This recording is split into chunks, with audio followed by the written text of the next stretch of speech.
पुराने जमाने की बात है। एक इलाके में कोह-ए-नूर नाम का एक छोटा सा रेलवे स्टेशन था। वहाँ के इंचार्ज हारून साहब एक रात अपने कमरे में काम कर रहे थे कि अचानक बाहर से भागने की आवाज आई। वो बाहर निकले तो देखा कि प्लेटफॉर्म पर लकड़ी का एक बड़ा संदूक पड़ा है, मगर वहाँ कोई इंसान मौजूद नहीं था। हारून साहब हैरान थे कि आधी रात को ये यहाँ कौन छोड़ गया। उन्होंने संदूक के पास जाकर देखा तो उस पर एक पीतल की प्लेट लगी थी जिस पर लिखा था, इसे सिर्फ वही खोले जो अपनी मौत से न डरता हो। हारून साहब ने इसे किसी की शरारत समझा और तजस्सुस में आकर ढक्कन थोड़ा सा खोला। अंदर का मंजर देखकर उनके होश उड़ गए। संदूक में कोई खजाना नहीं था, बल्कि एक मोम का पुतला था जो बिल्कुल हारून साहब जैसा दिखाई देता था। उस पुतले ने वही कपड़े और मुफलर पहन रखा था जो उस वक्त हारून साहब ने पहना हुआ था। पुतले के हाथ में एक कागज था जिस पर लिखा था, ठीक 12 बजे तुम्हारे घर का फोन बजेगा, उसे हरगिज मत उठाना।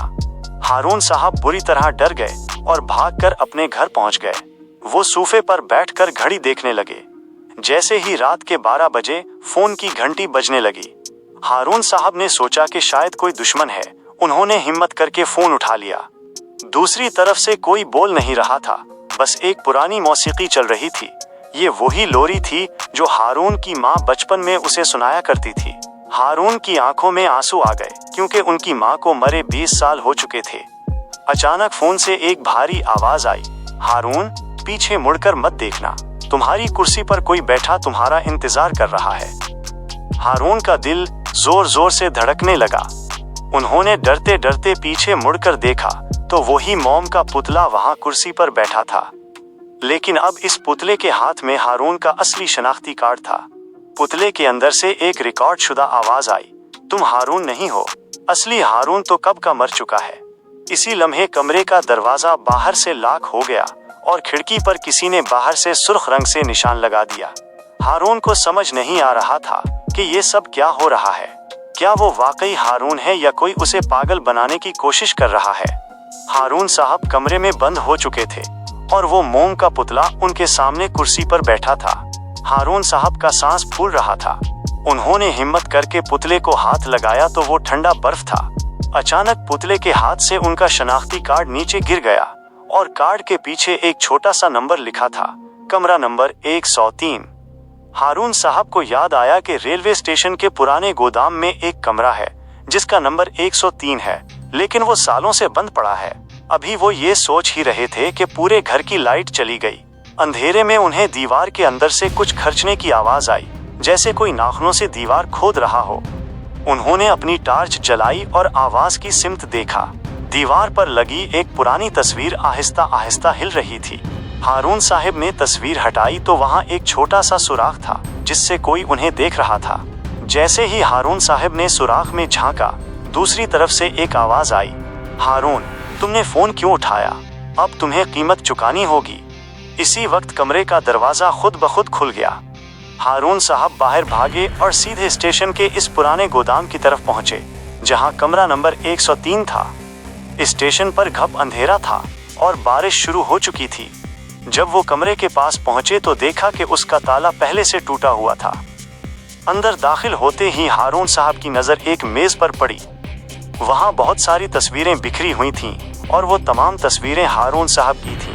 किसी में वो खाना खा रहे थे, किसी में सो रहे थे। लेकिन सबसे अजीब बात ये थी कि उन तस्वीरों के नीचे तारीखें लिखी थीं और वो तारीखें मुस्तकबिल की थीं। यानी वो काम जो हारून साहब ने अभी करने थे, उनकी तस्वीरें वहां पहले से मौजूद थीं। अचानक पीछे से किसी ने हारून साहब के कंधे पर हाथ रखा। हारून साहब तेजी से मुड़े। सामने स्टेशन का चौकीदार खड़ा था। चौकीदार ने मुस्कुराकर कहा, साहब जी, आप यहाँ क्या कर रहे हैं? आप तो अभी अपनी ट्रेन में बैठकर शहर जा चुके हैं। हारून साहब हैरान रह गए। तुम क्या कह रहे हो? मैं तो यहाँ तुम्हारे सामने खड़ा हूँ। चौकीदार ने प्लेटफॉर्म की तरफ इशारा किया जहाँ एक ट्रेन अभी अभी चलना शुरू हुई थी। खिड़की में से एक शख्स बाहर देख रहा था जिसका चेहरा बिल्कुल हारून साहब जैसा था। वो शख्स हारून साहब को देखकर हाथ हिला रहा था। हारून साहब प्लेटफॉर्म पर खड़े हुक्का बका इस ट्रेन को देख रहे थे जो आहिस्ता आहिस्ता दूर जा रही थी। इस ट्रेन की खिड़की में बैठा हुआ शख्स बिल्कुल उन जैसा था। वही चेहरा, वही आंखें और वही पुराना मुफलर। हारून साहब को लगा जैसे उनका दिमाग घूम गया है। उन्होंने चौकीदार का गिरेबान पकड़ा और बोले, ये क्या मजाक है? वो कौन है जो मेरी जगह लेकर जा रहा है? चौकीदार ने अजीब सी नजरों से हारून साहब को देखा और खामोशी से एक आईना उनके सामने कर दिया। हारून साहब ने जब आईने में अपना चेहरा देखा तो उनकी चीख निकल गई। आईने में उनका अपना चेहरा नहीं था, बल्कि वो एक बिल्कुल अजनबी शख्स लग रहे थे। ये मेरा चेहरा नहीं है, मेरा चेहरा वो है जो ट्रेन में बैठा है। हारून साहब बदहवास होकर चलाने लगे। चौकीदार ने धीमी आवाज में कहा, साहब जी, आपको शायद कोई वहम हुआ है, आप तो हमेशा से ऐसे ही दिखते हैं। हारून साहब को समझ आ गई कि यहाँ कोई बहुत बड़ी गेम खेली जा रही है। वो भागकर वापस अपने घर गए और अलमारी से अपनी पुरानी तस्वीरें निकालें। लेकिन ये देखकर उनके पैरों तले से जमीन निकल गई कि तमाम तस्वीरों में उनका चेहरा वही था जो अभी आईने में नजर आ रहा था। उनका वो पुराना चेहरा जिसे वो अपना समझते थे कहीं भी मौजूद नहीं था। अचानक कमरे के कोने में रखे इस मोम के पुतले की आंखें हिले। हारून साहब ने देखा कि पुतले के गले में एक टेप रिकॉर्डर छुपा हुआ है। उन्होंने बटन दबाया तो एक आवाज आई, हारून, तुम जिस चेहरे को अपना समझ रहे हो वो दरअसल एक मास्क था। तुम एक जासूस हो और तुम्हारा मिशन इस ट्रेन में बैठे शख्स को पकड़ना था, लेकिन तुम अपनी असलियत भूल चुके हो। इसी वक्त फोन की घंटी दोबारा बजी। हारून साहब ने फोन उठाया तो दूसरी तरफ से वही लोरी सुनाई दी, लेकिन इस बार लोरी के बीच में एक एड्रेस बताया गया, नीली कोठी, गली नंबर 7। सच वहां छुपा है। हारून साहब ने अपनी जेब चेक की तो उन्हें एक पिस्तौल और एक छोटा सा कार्ड मिला जिस पर लिखा था एजेंट 009। अब उन्हें ये समझ नहीं आ रहा था कि वो वाकई स्टेशन मास्टर हारून हैं या वो कोई जासूस हैं जिसकी याददाश्त मिटा दी गई है। वो फौरन इस नीली कोठी की तरफ रवाना हुए। जब वो वहां पहुंचे तो कोठी का दरवाजा खुला था और अंदर एक कमरे में बहुत सारे मॉनिटर लगे हुए थे जिन पर पूरे शहर की लाइव वीडियो चल रही थी। एक मॉनिटर पर वही शख्स नजर आ रहा था जो ट्रेन में बैठा था, लेकिन वो अब एक कमरे में बैठा किसी फाइल को जला रहा था। हारून साहब नीली कोठी के अंदर दाखिल हुए तो हर तरफ खामोशी थी। मॉनिटर पर चलती हुई वीडियो में वो शख्स जो बिल्कुल उन जैसा दिखता था एक फाइल जला रहा था। हारून साहब तेजी से उस कमरे की तरफ बढ़े, लेकिन जैसे ही उन्होंने दरवाजा खोला वहां कोई नहीं था। कमरा बिल्कुल खाली था, सिर्फ फर्श पर आधी जली हुई एक तस्वीर पड़ी थी। हारून साहब ने वो तस्वीर उठाई। तस्वीर में एक छोटा बच्चा एक आदमी का हाथ पकड़े खड़ा था। तस्वीर के पीछे लिखा था, अब्बू, मैं आपको ढूंढ लूंगा। हारून साहब का सर चकराने लगा। अब्बू, क्या मेरा कोई बेटा भी है? अभी वो ये सोच ही रहे थे कि कमरे में लगी एक बड़ी स्क्रीन रोशन हुई और वही बूढ़ा चौकीदार स्क्रीन पर नमूदार हुआ जो स्टेशन पर मिला था। लेकिन अब उसने कीमती सूट पहना हुआ था और वो कोई मामूली चौकीदार नहीं लग रहा था। वो शख्स हंसा और बोला, हारून, या मैं तुम्हें एजेंट 009 कहूं? तुम पिछले 10 साल से इस गलत फहमी में जी रहे हो कि तुम एक स्टेशन मास्टर हो। हकीकत तो ये है कि तुमने खुद अपनी याददाश्त मिटाने का फैसला किया था ताकि दुश्मन तुमसे वो राज न छीन सकें जो तुम्हारे दिमाग में दफन है। हारून साहब गुस्से से बोले, झूठ बोल रहे हो तुम।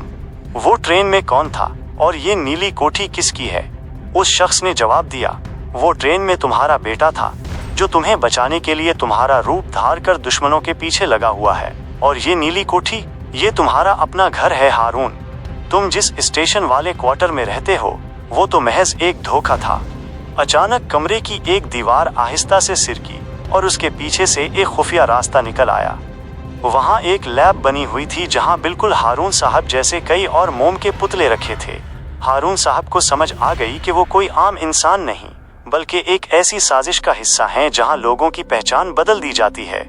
इसी लम्हे उनके फोन पर एक मैसेज आया। ये वही नंबर था जिससे लोरी सुनाई देती थी। मैसेज में लिखा था, होशियार रहें, आपके सामने खड़ा शख्स आपका दोस्त नहीं बल्कि वही दुश्मन है जिससे आप भाग रहे थे। फौरन वहां से निकलें।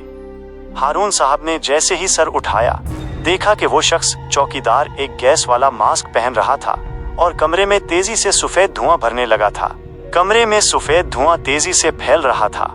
हारून साहब को चक्कर आने लगे, लेकिन उन्होंने अपनी कमीज का एक टुकड़ा फाड़कर नाक पर बांध लिया। उन्हें याद आया कि इस कमरे के मॉनिटर के नीचे एक सुर्ख बटन था। उन्होंने अंधेरे में टटोल कर वो बटन दबा दिया। बटन दबते ही कमरे की छत से पानी की बौछार शुरू हो गई, जिससे धुआं बैठ गया। सामने खड़ा वो चौकीदार साकत हो चुका था। हारून साहब ने करीब जाकर देखा तो वो हैरान रह गए। वो कोई इंसान नहीं, बल्कि एक मशीनी इंसान रोबोट था, जिसकी तारें पानी पड़ने से जल चुकी थीं। अचानक कमरे का मरकजी दरवाजा खुला और वही नौजवान अंदर दाखिल हुआ जो ट्रेन में हारून साहब का रूप धार कर बैठा था। उसने अपना नकाब हटाया तो हारून साहब की आंखें फट्टी की फट्टी रह गईं। वो नौजवान कोई और नहीं बल्कि हारून साहब का बेटा असद था।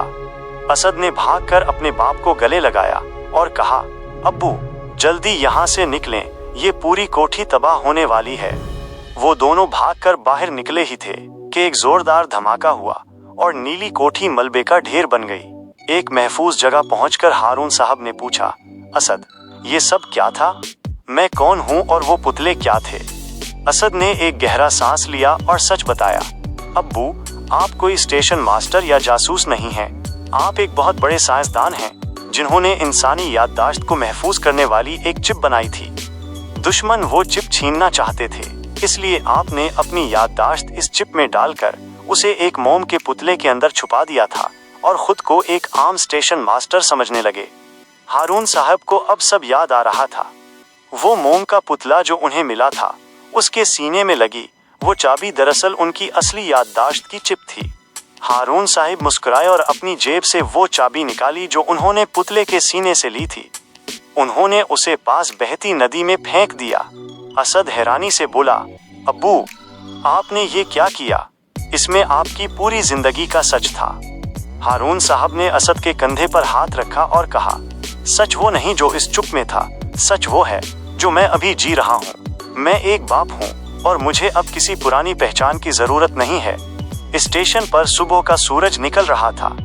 हारून साहब अब एक आजाद इंसान थे जिनका अब कोई दुश्मन नहीं था, क्योंकि वो राज हमेशा के लिए पानी में गर्क हो चुका था।